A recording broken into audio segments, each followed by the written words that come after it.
Assalamualaikum warahmatullahi wabarakatuh. Halo, perkenalkan nama saya Sela Budiawan. Saya sebagai dosen prodi akuntansi di Universitas IKSN Gorontalo. Saya mengajar beberapa mata kuliah yaitu akuntansi manajemen, akuntansi biaya, pengauditan, dan akuntansi keuangan lanjutan. Pada kesempatan ini, saya akan memaparkan salah satu mata kuliah yang saya ampu, yaitu mata kuliah akuntansi manajemen dengan jumlah 3 SKS. Mata kuliah ini dapat dikontrak pada tahun ajaran genap di semester 4. Syarat ampuh mata kuliah ini ialah mahasiswa harus menyelesaikan 2 mata kuliah wajib, yaitu pengantar akuntansi dan mata kuliah akuntansi biaya. Pada hari ini saya akan menjelaskan isi rencana pembelajaran mata kuliah akuntansi manajemen dan bagaimana teknik pembelajaran saya di dalam kelas.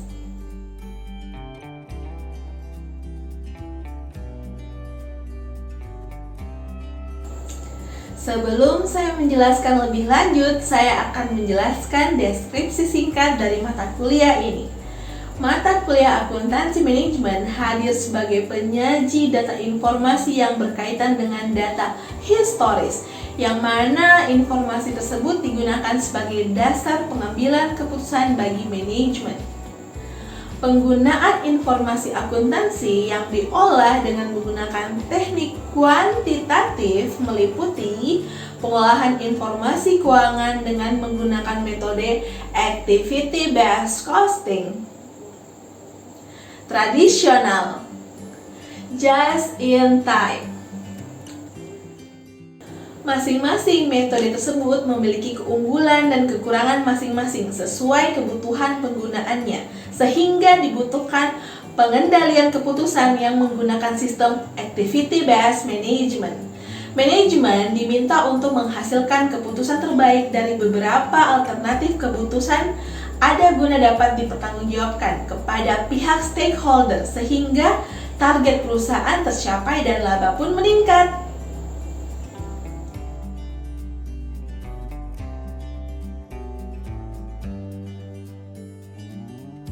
Selanjutnya, saya akan memaparkan tugas utama dari seorang akuntan manajemen. Yang pertama, mengontrol operasional perusahaan. Kegiatan ini berfungsi untuk membantu manajer senior membuat keputusan terbaik. Hal tersebut dapat mencakup interpretasi informasi keuangan dan perkiraan berbagai tren di masa mendatang. Yang kedua, membantu menentukan harga jual produk dan jasa. Aktivitas ini dinilai dari komponen yang ada dalam sistem produksi. Keterlibatan konsumen dapat menghambat penentuan harga jual sehingga manajemen mengalami kesulitan dan membutuhkan jasa akuntan manajemen untuk menilai guna menghasilkan informasi harga yang relevan. Yang ketiga, menentukan biaya produksi secara akurat. Perusahaan harus menghitung harga pokok suatu barang karena sangat penting untuk pelaporan keuangan perusahaan. Penentuan harga ini dilakukan sebelum perusahaan menentukan harga jual. Harga ini nantinya akan digunakan manajemen untuk membandingkan dengan pendapatan dan disajikan dalam laporan laba rugi. Yang keempat, membantu manajemen membuat keputusan finansial maupun non-finansial. Dalam hal ini, akuntan manajemen melakukan penyaringan data dari berbagai sektor perusahaan yang mencakup finansial maupun non-finansial untuk disajikan dalam laporan akuntan manajemen yang nantinya digunakan oleh manajer sebagai dasar pengambilan keputusan. Bagaimana menurut kalian? Menarik bukan?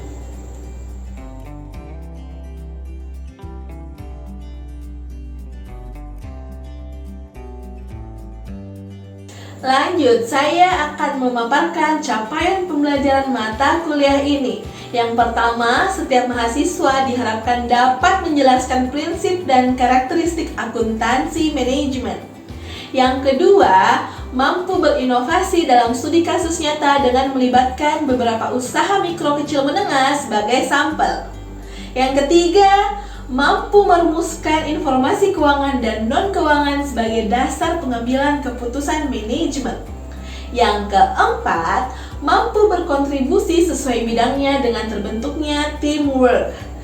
Yang kelima, mampu bekerja sama dengan pelaku UMKM untuk menindaklanjuti keterbatasan UMKM dalam penyajian informasi biaya produksi. Dan yang terakhir, menghasilkan karya ilmiah sesuai tema masalah yang ditemui di lapangan. Sebagai bentuk output telah mengikuti mata kuliah ini.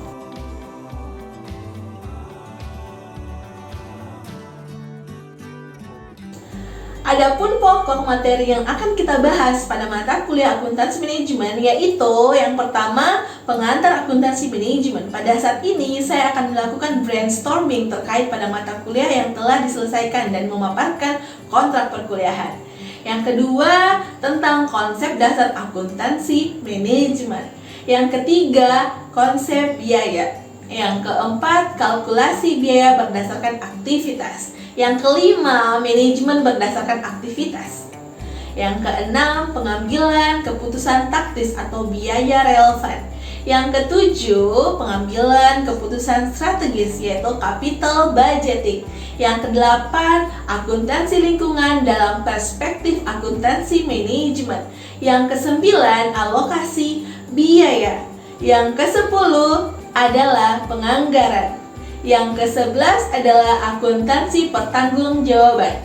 Yang ke-12 lean manufacturing. Yang ke-13 ialah produktivitas. Dan yang terakhir adalah biaya mutu lingkungan dan total kualitas manajemen.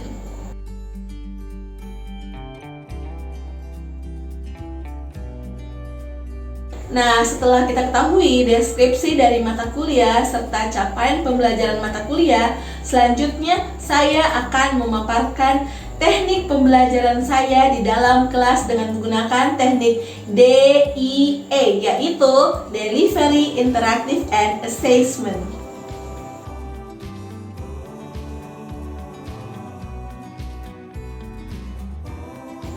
Yang pertama, delivery.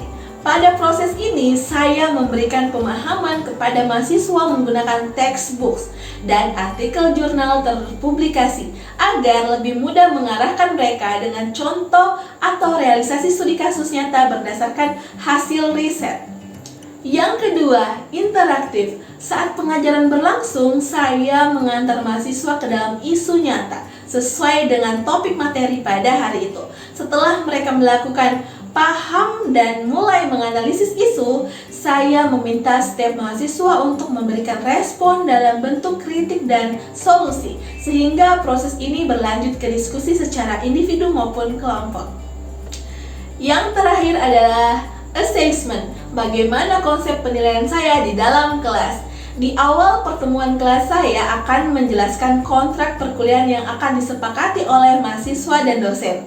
Dalam kontrak tersebut, saya menjelaskan cara penilaian saya dan bobot penilaiannya, sehingga mahasiswa dipastikan lebih tahu dari awal dan dapat menyusun strategi agar perkuliahan dapat berjalan dengan lancar. Berikut adalah contoh skema penilaian saya beserta bobot penilaiannya yang saya sampaikan kepada mahasiswa.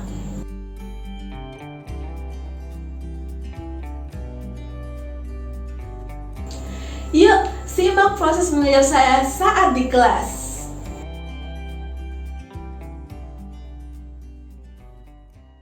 Baiklah, untuk corporate responsibility ada 3 bentuk atau 3 hal pokok utama yang menjadi tanggung jawab perusahaan. Yang pertama itu ada profit, kedua ada people, dan ketiga ada planet. Triple bottom line ini merupakan bentuk tanggung jawab perusahaan atau pokok faktor objek dari perusahaan untuk memberikan pertanggungjawabannya. Nah, untuk pertanggungjawaban dari segi profit, ada yang bisa berikan contohnya bagaimana perusahaan bertanggung jawab terhadap profitnya? Silakan. Siapa yang mau bertanya? Saya, Bu. Oke, silakan. Terima kasih atas kesempatan yang telah diberikan kepada saya. Jadi menurut saya bentuk pertanggungjawaban perusahaan terhadap profitnya yang dimana pada dasarnya sebuah perusahaan itu dibangun untuk dengan tujuan untuk mendapatkan profit setinggi-tingginya dan laba juga pun yang setinggi-tingginya. Nah, salah satu bentuk contoh pertanggungjawaban itu yaitu dengan cara contohnya meningkatkan produktivitas, atau melakukan efisiensi biaya. Nah, dengan cara meningkatkan produktivitas artinya persediaan bertambah dan otomatis penjualan pun meningkat sehingga dapat menambah profit dan mempertahankan profit pada perusahaan itu. Kemudian melakukan efisiensi biaya artinya menghilangkan beberapa biaya-biaya yang tidak mempunyai nilai tambah pada perusahaan itu sehingga perusahaan itu bisa berjalan lancar tanpa ada hambatan. Oke, betul sekali. Jadi contoh dari bagaimana perusahaan untuk bisa mempertanggungjawabkan profit, yaitu bagaimana mereka untuk meningkatkan produktivitas mereka sehingga persediaan bertambah, otomatis penjualan juga bertambah. Oke, selanjutnya untuk contoh dari people, bagaimana bentuk tanggung jawab perusahaan terhadap people atau masyarakat di sekitar perusahaan. Siapa yang bisa memberikan contoh? Saya, Bu. Oke, silakan. Silakan. Untuk dari segi kesejahteraan masyarakat sendiri, perusahaan biasanya kalau untuk sekarang mungkin mereka bekerja sama dengan nakes, dengan tenaga kesehatan untuk memberikan vaksinasi gratis, memberikan pelayanan kesehatan secara gratis, dan untuk di bidang pendidikan sendiri, perusahaan biasanya akan memberikan program-program beasiswa di universitas yang bekerja sama dengan PTN maupun PTS yang ada di Indonesia. Kemudian dari segi sarana prasarana, perusahaan juga bisa membangun jembatan di desa atau yang bagian daerah-daerah yang membutuhkan akses jalan yang lebih baik lagi. Oke, jadi sudah kelihatan ya untuk realisasi di saat sekarang ini, apalagi di masa pandemi COVID, beberapa perusahaan-perusahaan melakukan atau memberikan vaksinasi gratis kepada masyarakat, memberikan bantuan dari segi sembako ya, bahan pokok makanan kepada masyarakat sekitar. Ini sudah terlihat jelas. Oke, untuk yang terakhir, bentuk tanggung jawab perusahaan terhadap lingkungan atau tanah, udara, angin, itu termasuk semua. Ada yang bisa berikan contoh? Kira-kira apa saja contoh-contohnya? Silakan. Saya, Bu. Oke, silakan. Kalau dari segi planetnya atau tanggung jawab terhadap lingkungan, misalnya pada perusahaan industri dalam hal membuat kertas, berarti perusahaan tersebut harus melakukan penebangan pohon. Upaya perusahaan untuk lingkungan tersebut yaitu menanam kembali pohon yang telah ditebang atau dengan kata lain yaitu reboisasi. Selain itu, perusahaan juga dapat melakukan saluran irigasi supaya jika terjadi curah hujan yang sangat tinggi, mengurangi terjadinya banjir, dan jika adanya kekeringan, air tersebut dapat digunakan. Selain itu, dalam hal packaging, untuk mengurangi limbah plastik, perusahaan dapat mengganti packaging dari plastik ke kertas. Oke, jadi sudah paham ya bagaimana atau contoh-contoh apa saja bentuk tanggung jawab perusahaan terhadap 3 faktor utama ini. Oke, setelah kita ketahui contoh-contoh dari bentuk pertanggungjawaban perusahaan, nah untuk memberikan pertanggungjawaban ini perusahaan tidak mengeluarkan biaya yang sedikit, otomatis ya lebih banyak ya dan besar. Nah kira-kira selain itu apa saja kendala perusahaan untuk mengimplementasikan 3 faktor bentuk pertanggungjawaban ini?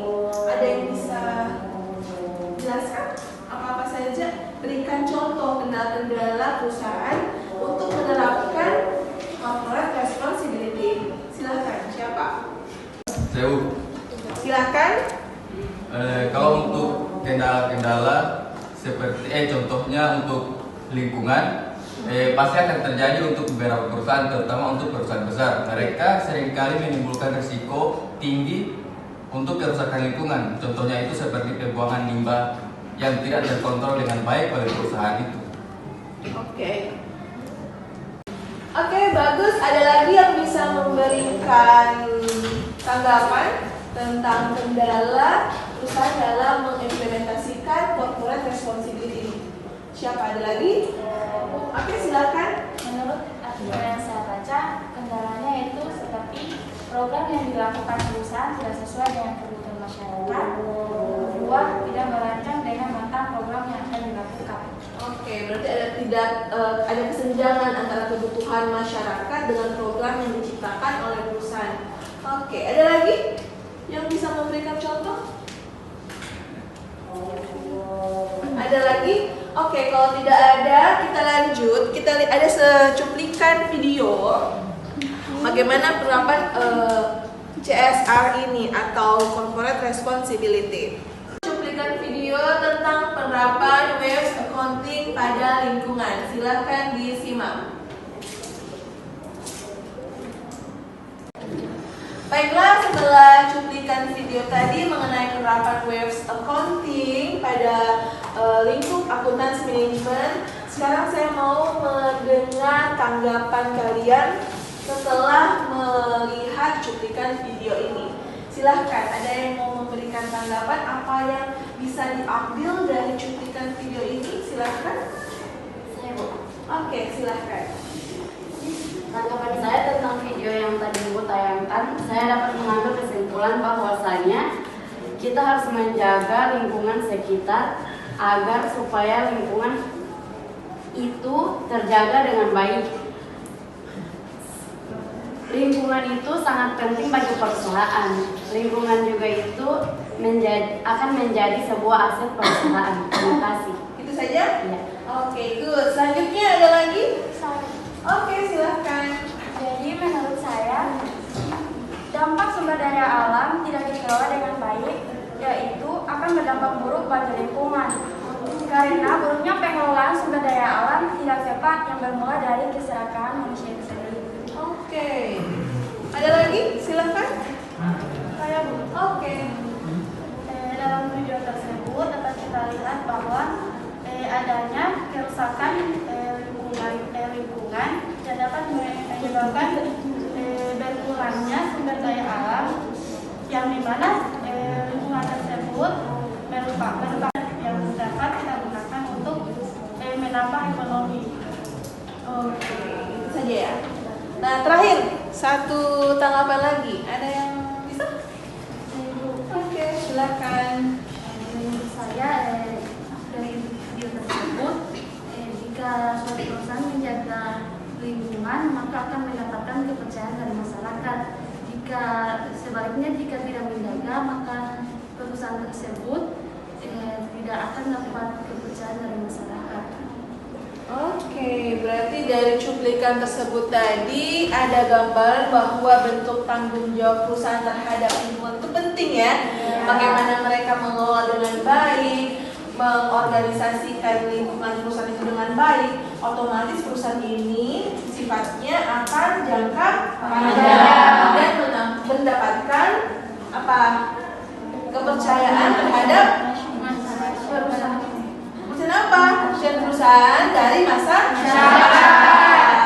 Apa sih dampak positif dari penerapan corporate social responsibility ini? Jadi kita ketahui bahwa lingkungan merupakan komponen penting dalam aktivitas perusahaan, ya kan? Aktivitas perusahaan, yang mana lingkungan ini merupakan bentuk dukungan dari masyarakat, dukungan dari alam untuk keberlangsungan hidup perusahaan ini. Nah, makanya lahirlah atau adanya corporate social responsibility ini dari bentuk tanggung jawab terhadap profit, yaitu keuangan atau laba perusahaan. Bagaimana perusahaan bertanggung jawab untuk meningkatkan keuangannya, pendapatannya, labanya dengan cara meningkatkan produksi, memperbanyak persediaan, melakukan strategi pemasaran agar konsumen ini bisa tertarik untuk membeli produk. Untuk dari segi kemasyarakatan atau people, apa saja contoh-contohnya, apa saja yang harus dilakukan perusahaan, bagaimana bentuk tanggung jawabnya, yaitu memberikan fasilitas kesehatan gratis, beasiswa pendidikan, ya kan? Terus selanjutnya untuk yang ketiga tadi lingkungan, dilakukan reboisasi, ya kan? Membuat jalur irigasi. Nah, itu adalah contoh-contoh dari bentuk tanggung jawab perusahaan terhadap lingkungan. Nah, di sini ada 4 atau lingkaran siklus dari corporate social responsibility. Yang pertama ada tanggung jawab terhadap pengembangan sosial dan kemasyarakatan, ya. Seperti contohnya tadi itu menyediakan fasilitas kesehatan kepada masyarakat.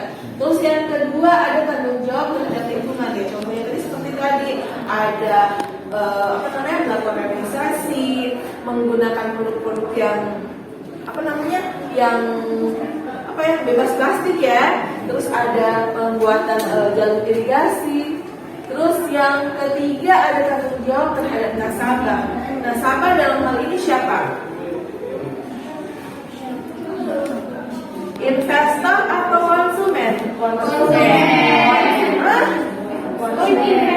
Investor atau konsumen? Tanggung jawab terhadap nasabah. Suatu perusahaan dibangun dengan beberapa atau dengan modal-modal luar maupun modal dari orang perusahaan itu sendiri ya kan? Dalam hal ini tanggung jawab terhadap nasabah siapa? Apa tugasnya investor itu? Investor itu apa tugasnya? Menanamkan modal. Terus apa tanggung jawab perusahaan terhadap nasabah atau investor itu?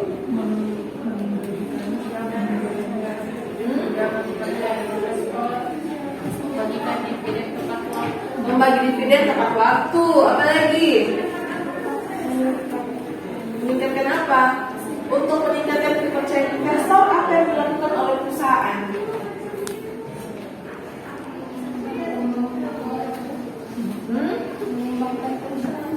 Dengan mempublikasikan kegiatan-kegiatan sosial, dengan peningkatan profit yang secara signifikan dari tahun ke tahun, itu merupakan bentuk tanggung jawab perusahaan terhadap investor. Dan yang terakhir tanggung jawab terhadap ketenagakerjaan, kesehatan dan keselamatan kerja, seperti diasuransikan pada karyawannya. Bisa paham sampai di sini?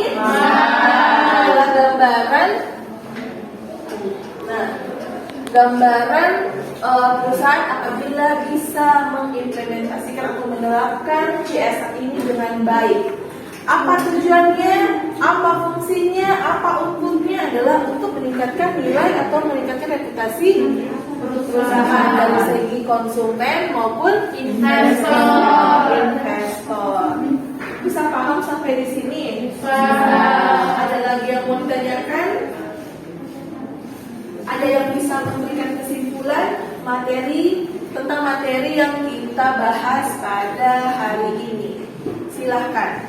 Saya Bu. Oke, silahkan.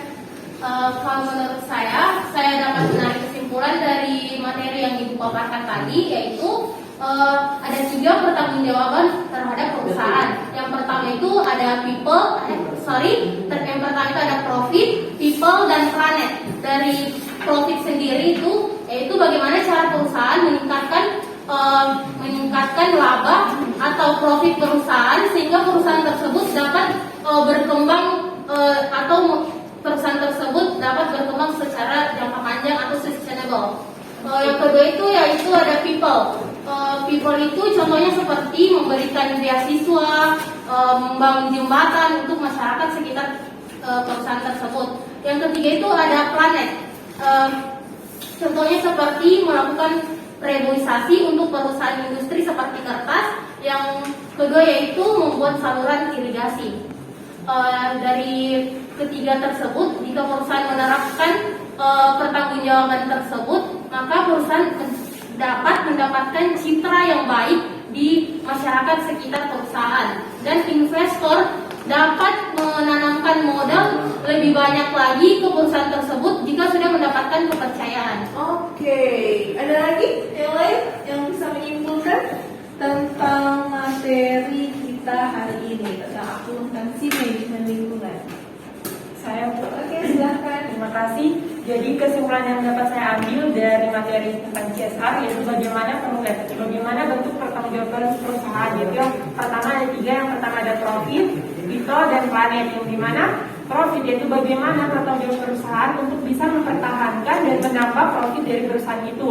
Nah, salah satu bentuknya itu bisa dengan cara meningkatkan produktivitas, melakukan efisiensi biaya, atau menerapkan beberapa strategi pemasaran. Kemudian yang kedua ada people, yaitu bagaimana perusahaan itu bisa membangun hubungan kerjasama baik dengan karyawan atau dengan masyarakat di sekitar perusahaan itu, gitu, dengan salah satu Caranya itu seperti yang disebutkan, yaitu membangun jembatan atau memberikan beberapa beasiswa kepada masyarakat di sekitar situ. Kemudian planet, yaitu bagaimana perusahaan itu bisa bertanggung jawab terhadap lingkungannya. Artinya contohnya perusahaan-perusahaan industri seperti perusahaan kertas, yaitu bagaimana perusahaan itu mereka pasti akan menebang pohon. Artinya setelah mereka melakukan itu, mereka juga harus memberikan pertanggungjawaban itu dengan cara melakukan penanaman kembali atau reboisasi. Artinya jika perusahaan menetapkan 3 tadi, otomatis perusahaan itu akan bertahan dalam jangka panjang dan akan terus berkembang. Itu dari saya. Terima kasih. Bagus. Yang terakhir, Aisyah. Oke, silakan. Jadi dari kesimpulan materi tentang corporate social responsibility, pada dasarnya setiap perusahaan penting sekali untuk memperhatikan atau penting sekali untuk melaksanakan CSR-nya, mulai dari profit, mulai dari people-nya, bahkan dari segi lingkungan. Karena pada dasarnya apa yang dilakukan oleh perusahaan terkait dengan corporate social responsibility ini keuntungannya akan dirasakan sendiri oleh perusahaan. Jadi walaupun memang akan memakan biaya yang cukup besar, tapi semua itu akan berbanding besar atau berbanding lurus dengan apa yang perusahaan mengeluarkan itu, dengan mendapatkan citra baik dari masyarakat, dari investor, dan dari meningkatkan citra perusahaan itu tentu akan meningkatkan pula harga saham perusahaan yang pada dasarnya akan kembali lagi tujuan perusahaan, yaitu memperoleh profit yang besar. Nah, oke, bagus semua ya kesimpulannya. Jadi dari 3 orang tadi yang memberikan kesimpulan sudah bisa menggambarkan apa inti pokok materi kita pada hari ini. Jadi akuntansi manajemen lingkungan itu yang lebih spesifiknya dengan diketahui dengan dikenal dengan corporate social responsibility adalah bentuk tanggung jawab perusahaan terhadap pihak eksternal. Ya kan, jadi ada 3, ada bentuk tanggung jawabnya itu dalam pokok pertama itu ada profit, yang kedua ada people atau masyarakat, dan yang ketiga adalah planet. Sudah bisa paham semuanya? Bisa. Oke, untuk tugas selanjutnya Ibu akan memberikan tugas kalian untuk melakukan interview kepada UMKM sekitar. Kalian bertanya atau kalian mengidentifikasi apa saja bentuk pertanggungjawaban perusahaan atau UMKM ini kepada sosial lingkungan, ya kan? Termasuk bagaimana strategi mereka untuk meningkatkan profit mereka, bagaimana aktivitas atau kegiatan yang mereka sudah lakukan terhadap masyarakat sekitar, dan yang terakhir bagaimana cara mereka untuk menjaga lingkungan agar tetap stabil. Bisa paham? Ada yang mau ditanyakan sampai sini? Tidak ada? Itu perkuliahan ini saya tutup dengan ucapan alhamdulillahirobbilalamin. Wassalamualaikum warahmatullahi wabarakatuh. Waalaikumsalam warahmatullahi wabarakatuh.